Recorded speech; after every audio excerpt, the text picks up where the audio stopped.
Hi అండి. ఈరోజు నేనైతే పచ్చికాయలు కూర చేస్తున్నాను. ముందుగా ఉల్లిపాయ ముక్కలు వేసేసుకున్నాను. తర్వాత అల్లం వెల్లుల్లి పేస్ట్ దంచి పెట్టుకోవాలి. దంచుకున్న తర్వాత ఉల్లిపాయ మగ్గుతున్న దాంట్లో వేసుకోవాలి. ఎప్పటికప్పుడు అల్లం వెల్లుల్లి పేస్ట్ అప్పటికప్పుడు దంచుకొని వేసుకుంటే టేస్ట్ బాగుంటుందండి. నాకైతే అలాగే ఇష్టం. నలిగిపోయింది. ఇప్పుడు ఉల్లిపాయ మగ్గుతుంది కదా, ఇందులో వేసుకొని మంచిగా దోరగా వేపుకోవాలండి. ఒక చేత్తో ఒక స్పూన్ పట్టుకొని ఒక చేత్తో చేయడం వల్ల మళ్ళీ చేయి వాష్ చేసుకొని మళ్ళీ గట్టి పట్టుకోవాల్సి వచ్చింది. ఇప్పుడు అల్లం వెల్లుల్లి పేస్ట్ వేపుకోవాలి.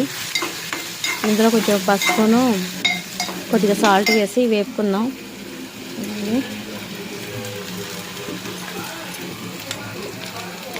పసుపు వేసుకుందాం.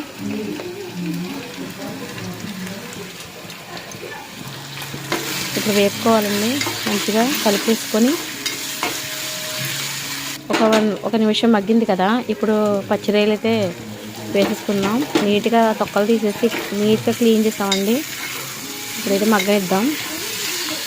బాగా మగ్గాలండి. బాగా మగ్గిన తర్వాత కారం వేసుకోవాలి.